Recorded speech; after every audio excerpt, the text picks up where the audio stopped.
I used to think betrayal sounded like shouting. In my case, it sounded like the soft click of a boardroom door at 8:55 a.m. and the neat shuffle of papers no one had read. My partner called it good governance. I called it what it was, a theft wrapped in minutes and signatures. I left that building with my access disabled and my name folded into an agenda that didn't exist the day before. What he never knew, what almost no one knew, was that my father left me a stranger kind of inheritance. Microphones in the places men assume are harmless to speak, the coffee station, the reception desk, the hallway outside the boardroom.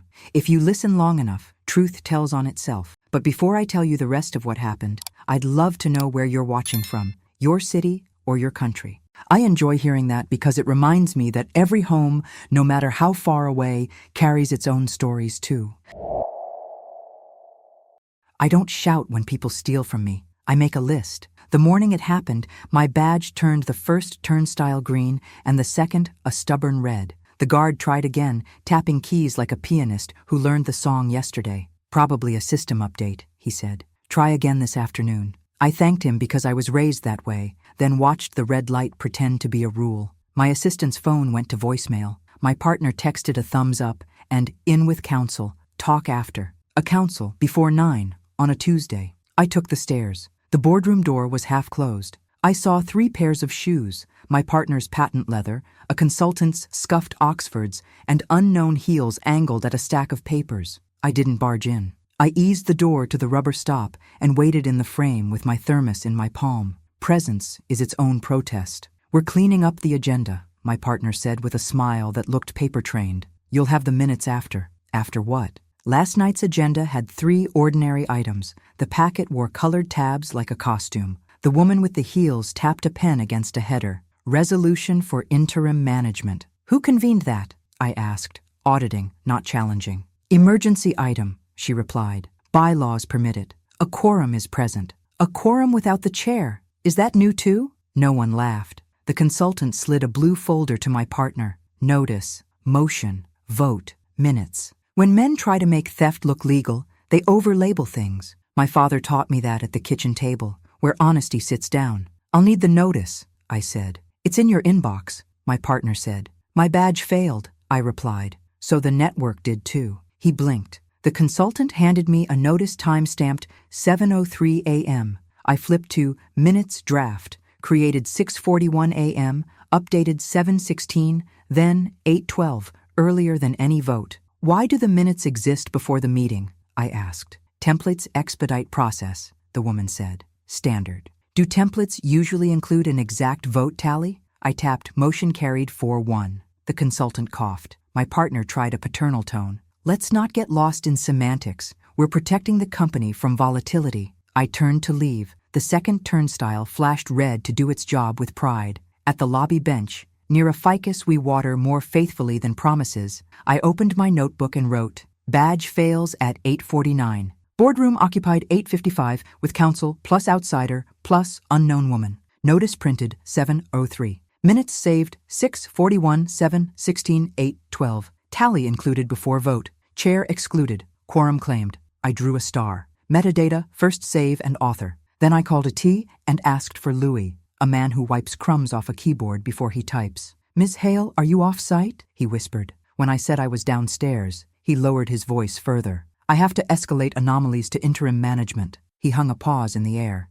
I can email you a personal summary this evening, to your home address. Just one fact, Louis, I said. What time did my account lose access and from where? Silence did math. You'll see it in the summary, he said, and hung up. A courier arrived with an envelope. Bank logo. Important fonts. We require updated signatures for the authorization matrix. Effective immediately. Attached. A resolution changing signatories, my name grayed out like a retired jersey. I copied the officer's line but didn't call yet. I don't call before I can hold something. I went home to the kitchen table, the one my father trained to tell the truth. On it, I placed the notice, the minutes, the bank letter, and my father's old digital recorder. He used to say, people rarely confess loud, they confess long. I opened my personal laptop. The archive showed minutes, interim GMT, first saved 6:41 by Clara Dent, the unknown heels. Second save 7:16, Clara again. Third save 8:12 by my partner's account, adding the tally. Screenshots, print. Printers are excellent witnesses. At 2:20, Lewis's summary arrived. Hail M set to inactive at 8:41 from conference room B, the boardroom. IP, internal. Admin, Cdent admin. The consultant carried root keys 8 minutes before the vote she drafted. Why would a neutral consultant need admin to remove the chair before a vote? Why brand the admin with her own initials if we're pretending neutrality? I printed the table and clipped it to the pile. Evidence doesn't raise its voice. It takes up space. I allowed the insult 3 breaths. Then I called the bank officer. We received a PDF at 9:14 a.m., he said, from counsel, the consultant firm's domain, with a certificate of secretary and a unanimous written consent. Unanimous? I asked. Who signed for me? It appears to be your signature, he said carefully. Notarized at Eastside Annex yesterday, 4:26 p.m. Yesterday at 4:26, I was at the dentist. I asked for a view-only link to the signature page and the notary log. He hesitated, then agreed. While I waited, I called my partner. He answered with a sigh that wanted to be a sermon. This isn't personal, he said. We needed stability. Stability, I said, is not changing locks while the house is occupied. Send me the secretary's certificate and your unanimous consent. We'll share everything in discovery, he said. In the meantime, I said, revoke Cdent admin. She's clumsy with time. He ended the call. The bank's link arrived. The signature looked like me the way a mask looks like a face at dusk. My slope, my flourish, and an error, my old address. The notary stamp was crisp. The journal recorded an ID from a license I replaced last spring. Whoever presented as me carried a copy of me from 3 years ago. I wrote, notary plus old ID, co-conspirator in person. Then I circled unanimous. If consent can be forged, light can unforge it. Evening pressed its palm against the window. I laid the evidence left to right. Notice 7:03. Minutes 6:41, 7:16, 8:12. Network cut 8:41. Bank 9:14. Notary 4:26. Day prior. Drag truth in a straight line and it trips on its own laces. Why is there a tally before a vote? Why authorize the bank with a consent allegedly signed by a woman whose badge failed at 8:49? Why does a notary see me while a hygienist lowers a suction tube in my mouth? I emailed my dentist and received a time-stamped receipt and appointment log. I printed both and added them to the far right. I slept lightly and woke with the kind of calm that frightens sloppy thieves. At 8:00, I visited IT. Lewis met me outside with coffee and a manila envelope. This never existed, he said. Inside, security logs, badge denials starting 8:49, and a hall camera still. Clara entering the boardroom at 6:35 with a blue folder labeled minutes. By 10:15, I was at Eastside Annex. The clerk pulled the notary journal. The signature next to my name had my slope but not my pressure.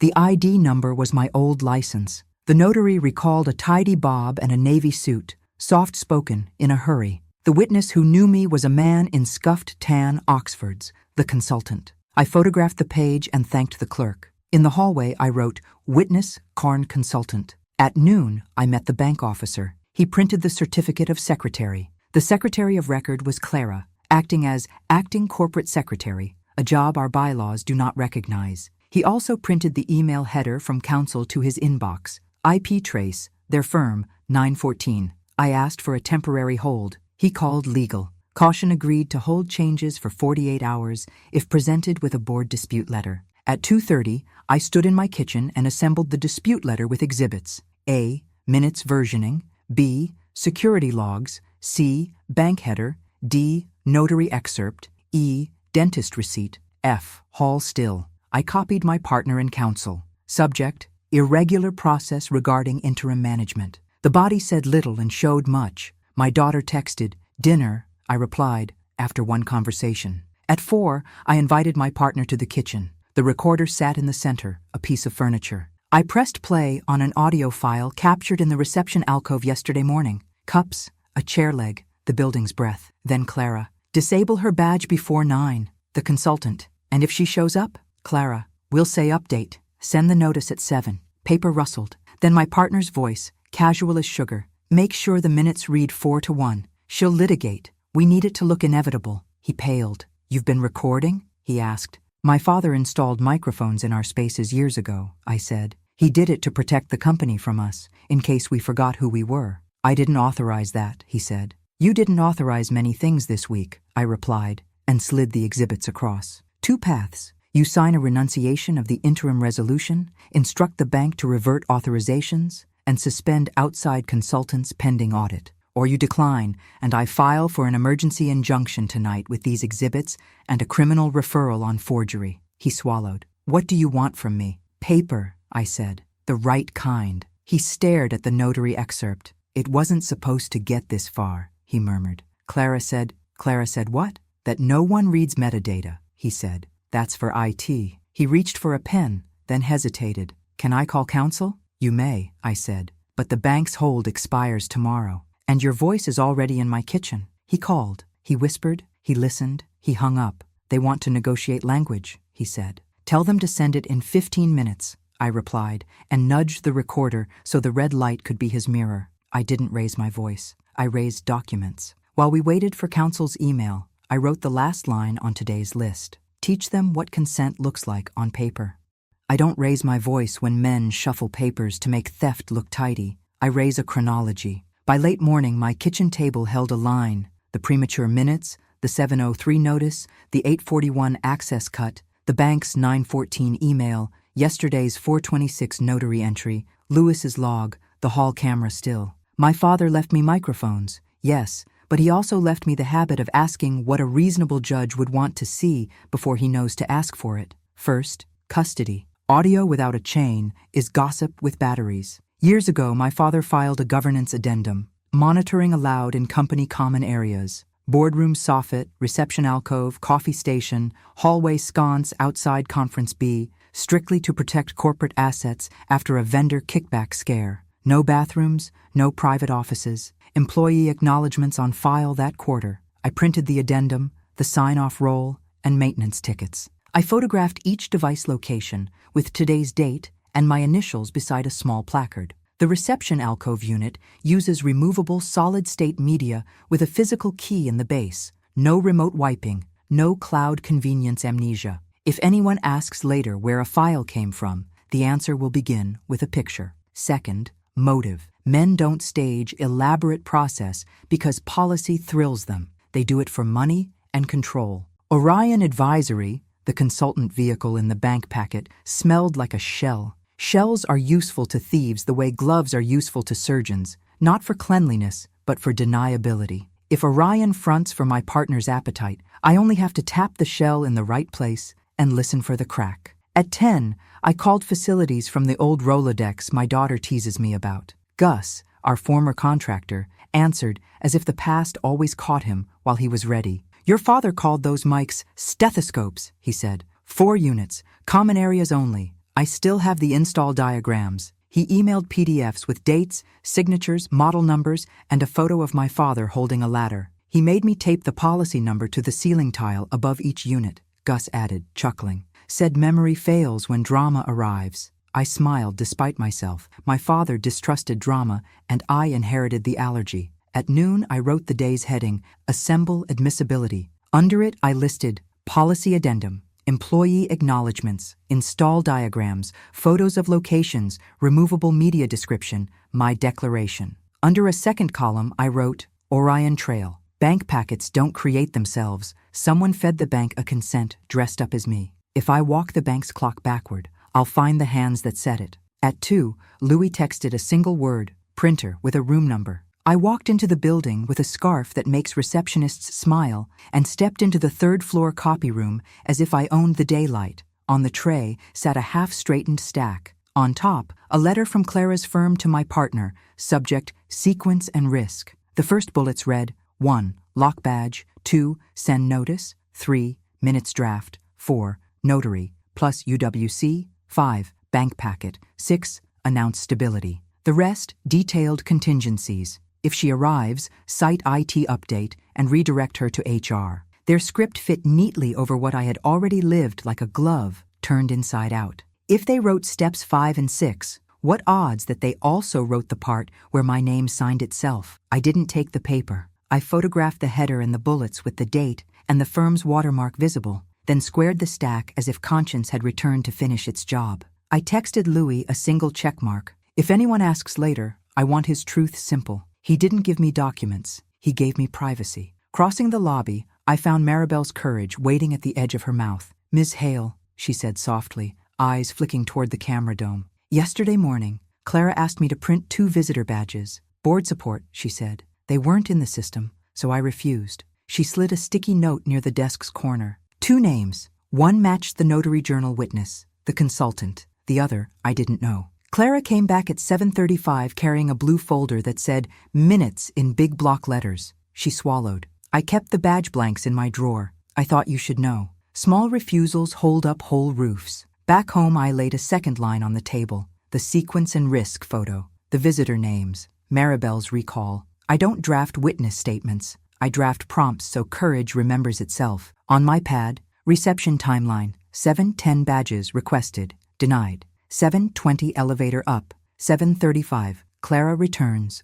Minutes. If needed, I'll ask her to email herself those times. An email to self is a time capsule with a search bar. Somewhere, a defense will try to say her memory is soft. The timestamp will carry the weight she shouldn't have to. Late afternoon, I called our outside counsel. Not the firm that drinks with my partner, but the woman my father kept for when integrity needs a spine. I gave her the chronology in short ribs. Early minutes, notice, access cut, bank, notary, hall still, printer letter, reception account, 3 audio clips. Then I said the sentence women my age only enjoy at bad musicals. I'd like a temporary restraining order. She asked for 3 things: chain of custody for the audio, evidence the policy predated the capture, and urgency beyond insult. I sent the addendum, acknowledgement roll, maintenance tickets, photos, device description. I pointed to the bank's 914 and the consent bearing my forged name. "They're moving money with my signature in absentia," I said. "If we wait, there may be no they're there." We both knew banks love confidence tricks written in corporate letterhead. We also knew courts love clocks. She exhaled like a judge who just heard the answer she needed. "You'll get me everything by 7?" she asked. "By 6, I said, because speed is part of truth when thieves are running. For the next hour, I made transcripts. Audio persuades ears, transcripts persuade eyes. I transcribed 3 segments with timestamps and room tags. Reception alcove, 6:58 a.m. Clara. Disable her badge before 9. Reception alcove, 7:01 a.m. Consultant. And if she shows up, Clara. We'll say update, send the notice at 7. Hallway outside conference B, 8:07 a.m. Partner. Make sure the minutes read 4-1. She'll litigate. We need it to look inevitable. I kept the stumbles and the mundane rustles. Paper, chair legs, the building's breath. Courts trust humanity more than perfection. If I sand down the edges, I lose the truth of how ordinary a conspiracy can sound. While I typed, I left the house phone off the hook so robocalls would tire themselves. My cell lay face down. Betrayal, love's ringtones. At 5, Gus called again. "Your father recorded a walkthrough the day we placed the mics," he said. He pointed at each unit and read the policy number and date. "The timestamp is burned in." He sent the file. In it, my father's voice was low and slightly embarrassed to be photographed. He was not a man of documentaries. He was a man of receipts. I printed a still of his hand near the reception base, his wedding ring catching fluorescent light. Judges are human before they are robes. Sometimes a ring says more than a specification. I labeled it Exhibit G. At 6, I couriered 2 binders to counsel, one for the motion, one for the bank. On top, I placed a cover page without adjectives. Emergency motion for temporary restraining order, corporate control and banking instructions. My number in ordinary 12-point font. Large fonts make men feel shouted at. I am not shouting. I am arranging. Kitchens grow quiet when they've done their part. I made tea. Steam haloed the window. The table looked like a small courthouse, binders as pews, tabs as declarations, the recorder as a clerk who knows where the forms live. If a stranger had walked in, they would have known which side daylight stood on. Around 7, counsel called. "Filing tonight," she said. "Requests, standstill. Restore your access, freeze asset movements without dual sign-off, preserve all electronic evidence, transcripts and declaration for the audio, referral to the DA on the forged notary, order instructing the bank to disregard the consent unless validated in open court." "And Orion?" I asked. "Vendor records and a bank notice," she said. "If it's a shell, it will crack loud when tapped. A shell that cracks loud tends to splatter whoever holds it." I pictured Clara's tidy heels stepping back from her own cleverness. I allowed myself a fourth breath I hadn't scheduled. Then I remembered what men forget when they think daylight is theirs: backups. I copied every file to an encrypted drive that lives in a flour canister. People who don't cook ignore kitchen canisters like superstition. I emailed myself a note titled, "If delayed," with 3 bullets: bank officer's name, counsel's number, Lewis's envelope location. My daughter has my email password. Love is contingency. Contingency is love with a filing system. Before bed, I replayed the reception clip once, not to savor hurt, but to measure it. My partner said inevitable. I don't worship inevitability. I prefer verbs I can move. Men mistake process for fate the way children mistake bedtime for injustice. If process was their shield, paper would be mine. I turned off the kitchen light and left the porch light on dim. My father called that the threshold setting, the place between inside and out, where truth waits in decent shoes. It meant someone might be coming home. It also meant someone might be leaving and needed a path that didn't hurt their shins. Sleep came clean. At 2, I woke, not from fear, but from a sentence that asked to be written before morning erased it. I wrote, "If Clara believes no one reads metadata, let metadata read Clara." Beneath it, printer queue logs. Who printed UWC? Machines tell on their favorites, and printers are terrible liars. At 8 the next morning, a thick envelope lay on my mat. Inside, mutual de-escalation language from my partner's counsel, a lavender-scented delay. They offered to reconsider interim measures if I acknowledged a structured transition. Structured means our structure. Transition means your exit. I set the letter in a new column and wrote, "Delay is strategy." Then I called counsel. "We proceed," I said. "No half measures. They run when unobserved. They crawl when eyes arrive." "Judge assigned," she said. "He reads. Bring a sweater." I looked at the table and at the loops still open. Who carried my old license to the notary? Who hides behind Orion? Who asked Lewis to whisper? Who told Maribel to print badges she refused to print? Who taught my partner that inevitability could be drafted at 6:41? Some answers live in courtrooms. Some live in server rooms. Some only ever live in the way a man lowers his eyes when a recorder's light glows between him and a woman old enough to be unafraid of silence. I put on my sweater and picked up the binder with the blue tab marked Sequence, the one that starts at 6:41 and refuses to pretend it didn't.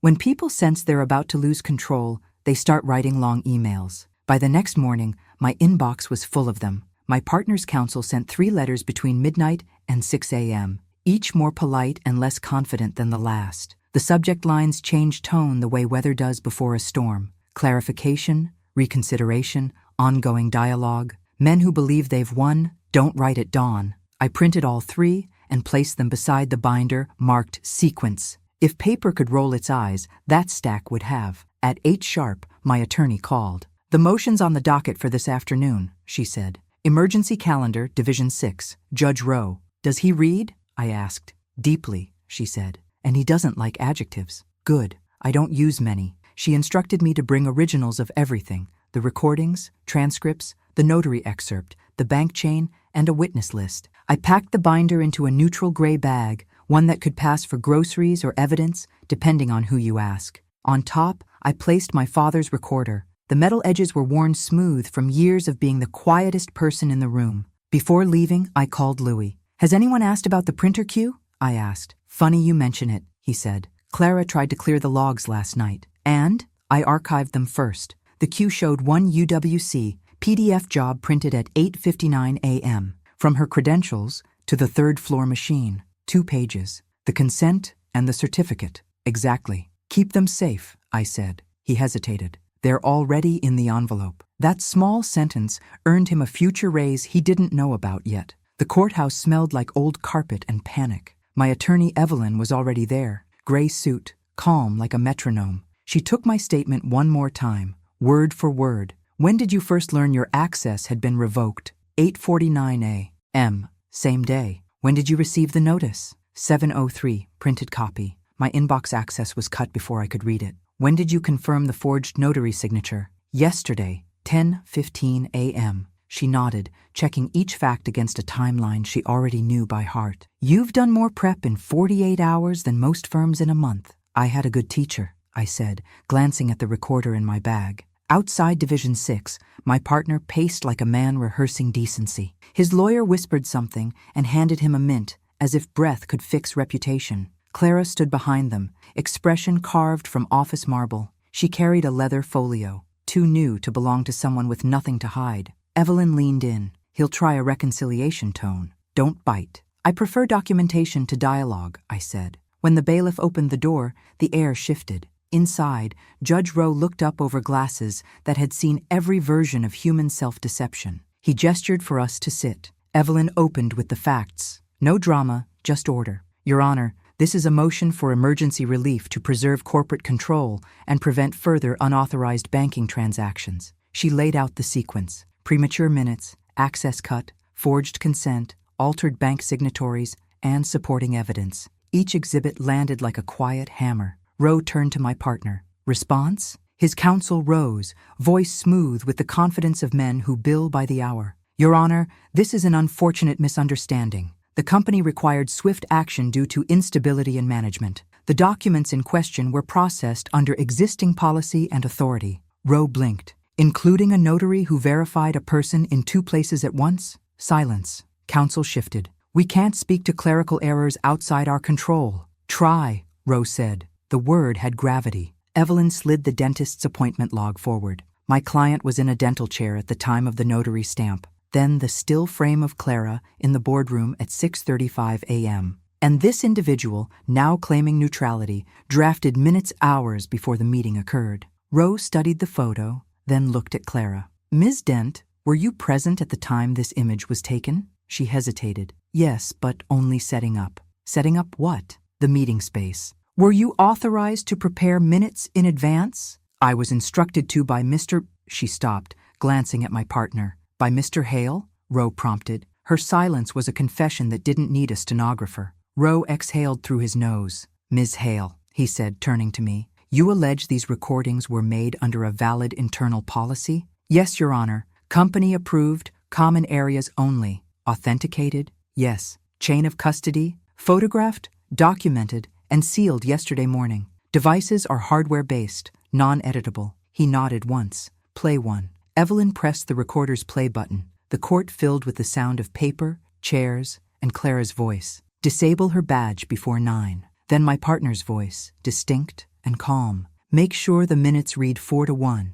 She'll litigate. We need it to look inevitable. When the file ended, the room stayed quiet long enough for everyone to hear their own pulse. Rowe leaned back. This recording aligns with your metadata logs, your timeline, and the documents already filed. He looked at my partner. You've got 15 seconds to explain why I shouldn't freeze your accounts and restore Ms. Hale's authority until a full hearing. My partner started to speak, stopped, and finally said, We were trying to stabilize the situation. Rowe's gavel tapped once. Stabilized. Effective immediately, all bank transactions are stayed pending review. Ms. Hale is reinstated as acting chair and custodian of all company records. A hearing on the forgery charge will follow. He looked at Clara. You may wish to secure counsel. The gavel came down again, final as a slammed door. Outside the courtroom, my partner avoided my eyes. He muttered something about lawyers and misunderstandings, the way people do when their vocabulary runs out before their guilt does. Clara vanished down a side hallway like smoke, trying to remember how to be solid. Evelyn handed me a copy of the order. Congratulations, she said softly. This isn't finished, I replied. He'll regroup. Then you'll have the advantage of daylight, she said. Thieves don't like working shifts. I walked back to my car, the gray bag heavier with legitimacy than it had been with evidence. My hands didn't shake. My father used to say a person only trembles when they're unsure which truth they've chosen. I had already chosen mine. At home, the kitchen table waited like a patient witness. I laid the court order in the center and wrote a new heading, Aftermath Protocol. Under it, 1. Notify bank. 2. Secure backups. 3. Audit Orion. 4. Identify internal leak. 5. Preserve microphones. I turned on the recorder one more time, not to listen to them, but to capture my own voice. Case number 243761, I said. Temporary relief granted. Authority restored. Evidence intact. The red light blinked once, twice, then held steady. That night, rain swept the windows clean. The world outside looked honest for a few hours. But honesty, I've learned, is weather. It passes unless you keep it indoors. I've learned that victory isn't the same thing as safety. Winning in court is just the first knock on a longer door. What comes next is who answers it. 2 mornings after the hearing, I was back at my desk, though calling it mine felt cautious. The air in the office had shifted. Greetings were shorter, footsteps slower. Doors that once swung open now waited to be invited. I was the returning ghost of my own company. Lewis had moved the servers into local lockdown, passwords reset, backups sealed. He stood in my doorway with a flash drive and a grim smile. "Recovered the printer logs you asked for," he said. "The queue that printed UWC PDF wasn't just hers." I looked up, meaning she wasn't alone. Someone else pushed the same file from a remote terminal 10 minutes later. I frowned. Same document hash? Identical? He placed the report on my desk. Originating IP wasn't internal. Then where? He hesitated. Orion Advisory's VPN. There it was, the shell company's first crack. I opened the file. Each print job was logged by ID, timestamp, IP source, and document hash. 2 entries, same hash, 2 terminals, 2 users, CDent admin and D. Connors remote. "Who's Connors?" I asked. Lewis leaned forward. Name came up on a contractor list 6 months ago. Orion's project manager, external consultant. But, he lowered his voice, his email domain was replaced last week. New alias. I raised a brow. "To what?" He flipped a note around for me to see. Denton Wilson Legal, Commier, a law firm, my late husband's brother's firm." My hand froze above the page. "Denton Wilson is my brother-in-law," I said quietly. Lewis nodded. "Then he, or someone close to him, is part of Orion." I leaned back, my heartbeat steady, but loud in my ears. Denton had been the golden son of the family, confident, charming, allergic to consequence. After my husband died, he was the first to arrive with casseroles and condolences, and the first to ask about next steps for the estate. He had whispered words like asset distribution and trust continuity, as though grief was just another spreadsheet. I had dismissed the suspicion then, but now it had grown roots. By noon, Evelyn had the documents. She scanned the logs, eyes narrowing at the firm's name. "That's not coincidence," she said. "Orion isn't a shell for your partner. It's for someone upstream." "My brother-in-law," I said. "Or his wife," Evelyn replied, flipping to the metadata summary. "She's listed as a partner at Denton Wilson Legal, yes?" "Yes, Elaine Wilson." Elaine, my husband's sister-in-law, had always been graciously dangerous. She smiled the way knives glint in good lighting, bright, beautiful, and meant for cutting. Evelyn tapped the paper. "I can subpoena the firm's VPN records, but that will take time. Meanwhile, we find something concrete. Follow the money." The next step wasn't legal, it was forensic. Louis and I sat shoulder to shoulder that afternoon over a company laptop, scrolling through transaction logs. The Orion account had received 3 deposits in the weeks before the coup, each labeled consulting fee. The amounts, $25,000, $25,000, $30,000, from different shell accounts, all routed through the same bank in New Haven. Louis pointed. "Same transaction pattern, same approval timestamp, 2:13 a.m. every time." I nodded. "Automated, meaning scheduled by someone with admin access. And that someone's credentials?" He pulled up the authorizations list. Clara created the task, but she wasn't the only one on the approval chain. He scrolled down. There, in neat black text, E. Wilson, external oversight. I felt my throat tighten. Evelyn had been right. At sunset, I drove to the house my husband had grown up in, the Wilson estate that sat just outside the city. The lights were on. I parked at the curb and stayed in the car long enough to remember what civility feels like. Then I walked up the stone path and rang the bell. Elaine opened the door in her usual calm, her tone dipped in sugar. "Martha, you look official." "I'm in season," I said. "We need to talk." She smiled like she'd been expecting me. "Of course. Come in." Inside, her living room smelled like eucalyptus and quiet victories. On the coffee table sat a neat row of binders, financial records, legal letters, folders stamped Orion. I scanned them, and she followed my eyes. "You've been busy," I said. "I prefer organized."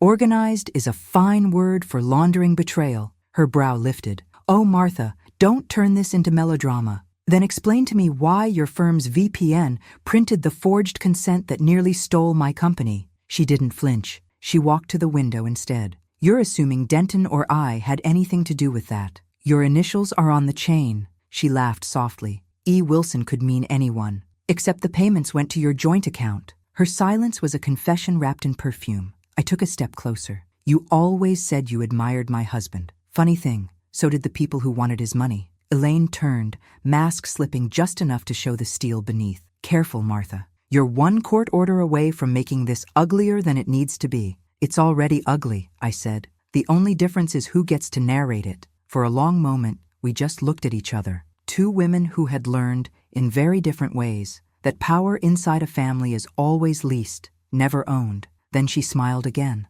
small, deliberate. You think you've won because a judge gave you a week's reprieve? You don't understand, dear. I don't steal companies. I buy silence. Then you'll hate me, I said, because mine's not for sale. I left before she could answer. That night, Evelyn and I sat at my kitchen table again. The table had become our war room. She's not bluffing, I said. Elaine's behind this, and Denton's covering her tracks. Evelyn nodded. Then we build the second case, fraud and conspiracy. Can we prove motive? She wants your late husband's share of the company, the same equity you inherited. I paused. The same equity she told me to simplify after the funeral. We both knew what that meant. Evelyn scribbled a list. Subpoena Orion's bank account. Pull email threads between Orion and Denton Wilson Legal. Trace deposits to E. Wilson. Locate physical signatures on the Orion Incorporation docs. Once we have all that, she said, we'll bring them into daylight. Lewis texted a minute later. Found something weird. Orion's Incorporation timestamp predates your husband's death by 6 months. Evelyn read the text over my shoulder. That's premeditation, she said, and that changes everything. At midnight, I couldn't sleep. I walked through my house, the old oak floors creaking like they were keeping secrets. My husband's study door was still half open. Inside, dust gathered on trophies and framed certificates. I ran my fingers along his desk until I found the old family photo, the one where Denton stood just behind him, smiling too wide. I turned it face down. Then I noticed something on the bookshelf, a false back panel I had never seen before. When I pulled it, a thin envelope slid out, sealed with my husband's handwriting. It read, "For Martha, if they ever come for what's ours." Inside were 3 items, a USB drive, a handwritten note, and a printed ledger marked Orion Preliminary Drafts, May 2021. The note said, "If you're reading this, they've already moved. Denton thinks I don't know, but Elaine handles the signatures. Keep copies somewhere safe. Trust no one who calls this business." I sat down, the paper trembling between my fingers, not because of fear, but because of the precision of it. My husband had known months before. He had hidden the proof in plain sight, just waiting for me to find it. I plugged in the USB. Inside were audio backups, recordings labeled Boardroom, March 12th, and Conference B, May 7th. The voices were unmistakable. Denton, Clara, and Elaine. Their conversation was brief, but brutal. Elaine, "She'll never check the filings. She still thinks the company's a family legacy." Denton, "Then let her keep thinking that. By the time she looks, it'll be ours on paper." The recorder captured the sound of a chair scraping back. My husband's voice entered, low but clear. "You're forgetting one thing, Denton. My paper still has ink." A slam. The recording cut off. I stared at the screen until the cursor blinked like a heartbeat. My house was silent, except for the faint hum of the porch light, the one my father called the threshold. I called Evelyn immediately. "I found something," I said. She didn't ask how. She just said, "Seal it, duplicate it, and don't breathe a word until morning." When the sun came up, my kitchen looked less like a home and more like an archive. But archives tell the truth, even when people don't. And I finally understood what my father meant when he said truth doesn't need to shout. It only needs to be recorded. The morning after I found my husband's envelope, the house felt taller, as if the ceiling had lifted to make room for what the truth required. I brewed coffee, labeled 3 evidence envelopes, USB, original, USB, duplicate, ledger, May 2021, and wrote the date and time in block letters. I signed across the seals the way my father used to sign across the backs of checks, one long line that said, "Do not disturb." Then I took a photo of each item with the kitchen clock in frame. Evidence doesn't mind domesticity. It prefers it. Kitchens don't lie. Evelyn arrived before 9 with a calm that made paper feel brave. We spread everything across the table. USB, ledger, my husband's note, the existing binders, the court order from 2 days ago. I watched her face as she read the handwritten line. "Trust no one who calls this business." She closed her eyes for a half breath, then opened them with the precise sympathy of a surgeon. "Chain is clean," she said. "We'll file a supplemental brief with the court at noon and walk a courtesy copy to the DA. But I want one more thing first." "What is it?" A room with them in it, on the record, where you're the one who sets the table. I glanced at the recorder. The kitchen? She smiled. A boardroom will do. By 11, notices had gone out. Emergency special meeting, 2:00 p.m., Conference B. The subject line used the same syllables they had tried to weaponize against me. Stability, continuity, governance. I don't hate their words. I resent what they tried to make them mean. Louis stood at my doorway with a cable coiled like a question mark. Audio to feed the room speakers, he said, and a hard line to the recorder. If anyone claims interference, we'll hand them physics. Maribel? I asked. In, he said. She wants to speak last. Good, I said. Last is where memory sticks. He lingered. You look steady, he said. I am, I replied, surprising myself with how true it felt. I've moved from anger to architecture. At 1:55,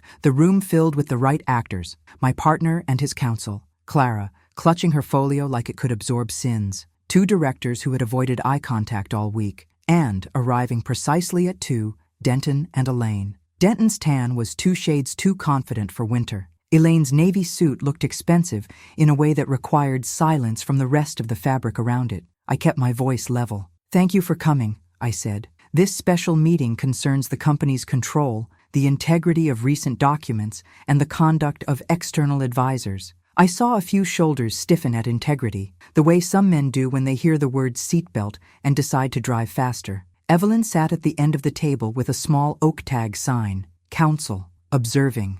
She didn't need to perform. Her job today was presence and the law. I looked at Denton first. Before we begin, I said, I want to note a conflict. Your firm's VPN printed the unanimous written consent used to alter our bank authority. Do you intend to remain in the room or recuse? He smiled the way game show hosts smile at trick questions. I'm here as family, he said. That's the conflict, I replied. Please sit, anyway. Sometimes the audience needs the lesson as much as the actors. He sat. I clicked the recorder's red button. It glowed steady. Recording for minutes, I said. Let's proceed in order. Item 1. Documents created before the events they describe. On the screen, Louis displayed the version history. Minutes. Interim MGMT. First save 6:41. Clara. Second 7:16. Clara. Third 8:12. My partner. And the printer Q logs. 8:59. UWC. PDF from CDent admin. 9:09. The same hash from D. Connor's remote via Denton Wilson Legal. Com. I kept my explanation spare. Time goes forward. Documents don't. My partner's counsel began to object in the oily way men do when they've just remembered their client paid for something, besides outcomes. I lifted a hand. You'll have a chance, I said. Today, we're assembling the record you hoped to assemble in private. Item 2. Notary and identity. The still frame of Clara at 6:35 with the minutes folder. The notary ledger showing my name with an old license number. The dentist's receipt stamped 4:26 p.m. The witness signature. The consultant's scuffed tan Oxfords in writing. Either I've learned to be in 2 places at once, I said, or someone decided I don't exist when paper needs me least. Clara cleared her throat. You're mischaracterizing. No, I said gently. I'm reading. Item 3. Bank and consent. The email header from counsel to the bank at 9:14. The certificate of secretary signed by Clara as acting corporate secretary. A short excerpt from our bylaws showing no such office exists. The word acting hung in the air like a child wearing shoes too big for his feet. Item 4. Orion. The 3 deposits at 2:13 a.m. The external oversight tag under E. Wilson. The printer Q route through Denton Wilson Legal. Com. I let that sit for one full inhale. Elaine's profile didn't flicker, which is a kind of confession most people learn only after a few winters. Now, I said. Item 5. I held up my husband's envelope. In my late husband's study, I found a sealed envelope addressed to me. Inside, a ledger, Orion preliminary drafts, May 2021, and a USB with audio backups. I placed both on the table, the way you set down a deck you know by heart. This predates his death by 6 months. The voices are yours. I nodded to Louis. The speakers warmed. The first clip played, Denton, amused and efficient. By the time she looks, it'll be ours on paper. Elaine, steadier than most people's pulse, she'll never check the filings. And then my husband, cutting in with a sentence that made the air colder. You're forgetting one thing, Denton. My paper still has ink. Silence. The kind that removes furniture from rooms. Denton's smile curdled. Out of context, he said. Context is everything, I said, and you've built plenty. Evelyn slid a slim folder forward. You will each receive notice of preservation obligations, she said pleasantly. Devices, emails, VPN records, bank accounts. Deletion will be treated as contempt and, depending on what the DA elects, obstruction. I turned to Clara. I'm going to say this plainly. You were paid for governance. Instead, you drafted outcomes. You may choose now to cooperate. Document list, origin of E. Wilson oversight, who staged the notary, who printed UWC. PDF at 8:59, who authorized credentials. Or you can wait until a subpoena asks the same questions without T. Her throat worked. She looked at my partner, then at Denton, then at Elaine. The physics of power changed shape in her eyes. I want counsel, she said. You have it, Evelyn replied, and cooperation will be mitigating. Elaine spoke for the first time, voice cool as a polished staircase. Martha, you're making a public performance of private misunderstandings, she said. You will embarrass yourself long before you embarrass me. I don't intend to embarrass you, I said. I intend to name you. I slid the ledger toward her. Quiet people keep ledgers, I said. Loud people assume they won't. For the first time, she blinked. Item 6, I continued. Remedies. I placed 3 documents in the center. A renunciation of the interim resolution, an instruction to the bank to revert authorizations and return funds paid to Orion, and a stipulated suspension of all external advisors pending audit. You can sign these now, I said, or we can watch the sheriff carry boxes out of your offices by tomorrow afternoon. Court is already in motion. My partner stared at the pages like they were traps cut to his measurements. Denton whispered something that sounded like strategy, which is what men say when they're out of choices. Elaine stepped forward, reached for a pen, then thought better of giving me the gift of her handwriting. No, she said, turning to go. We'll see you in court. You will, I said, and so will the state. She paused. The state? The DA has your voice now, I said, and your timestamps. She left without slamming the door. People who plan to deny prefer doors that close politely. My partner remained, hands flat on the table. His counsel's whisper had emptied out. He looked like a man who had just discovered vocabulary is not a life raft. What happens if I sign? He asked. You get to keep your reputation salvage, I said. You resign, you cooperate, and the story people tell about you ends with the word finally. If you don't sign, the word they choose will be anyway. He looked at Clara again. She kept her eyes on the pen. He signed. There are moments you don't celebrate, because celebration would damage the seam that's holding. I nodded once, collected the pages, and handed copies to Evelyn. Bank first, I said, then compliance. By 4, the bank's officer had reversed the signatory change and flagged Orion for review. By 5, a preservation order had reached Denton Wilson Legal's server admin. By 6, I had an email from a junior associate at their firm, late, nervous, and brave, attaching a memo labeled Risk Assessment, Orion Engagement, dated a year ago, which recommended terminating the arrangement. It had been ignored. Quiet courage keeps receipts. At 7, Maribel came by the kitchen with a small tin of cookies and the kind of smile you give a person who remembered how to be taller than a table. I wrote down the times from that morning, she said, handing me an envelope. I emailed them to myself too. I hugged her, because some exhibits deserve human warmth. Near 8, Louis walked in with 2 coffees and a folder marked Printer Queue.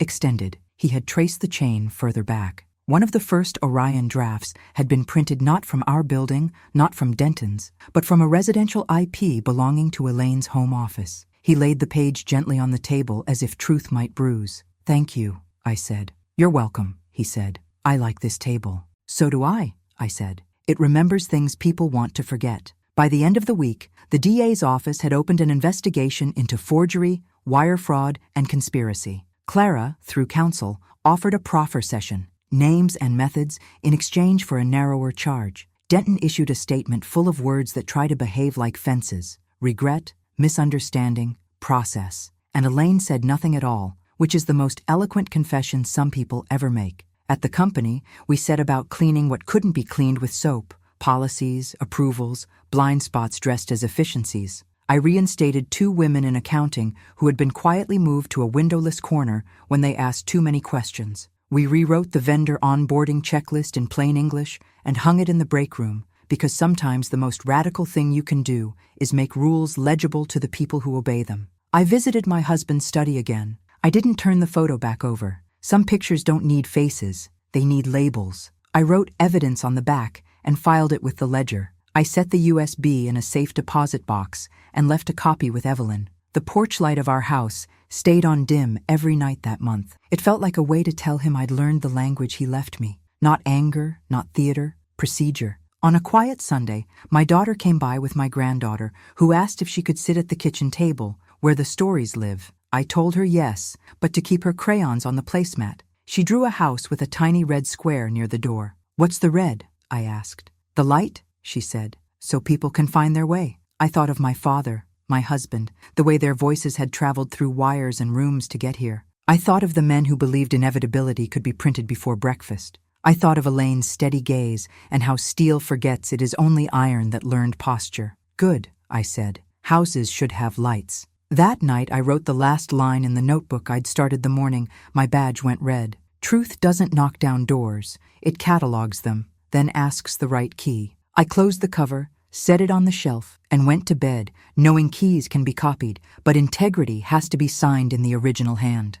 A few months later, I walked through the office I'd once been escorted out of. The walls still smelled faintly of toner and lemon polish, but the sound had changed. It wasn't power anymore. It was paper, moving the way it's supposed to, forward. Louis had been promoted to head of compliance. Maribel ran the archives. Both of them had earned something people don't list on resumes: witness. Evelyn still stopped by sometimes, leaving more coffee than advice. "You did something most people never do," she told me once. "You made procedure human." I told her I just followed the paper until it spoke English. The men who tried to bury me beneath signatures? Denton resigned, citing health and personal matters. Elaine's firm dissolved under its own silence. And my partner, well, he now teaches corporate ethics at a local college. I suppose that's a kind of symmetry. One evening, as the building emptied, I turned off the lights and saw my reflection in the glass. For the first time, it didn't look like a woman defending what was hers.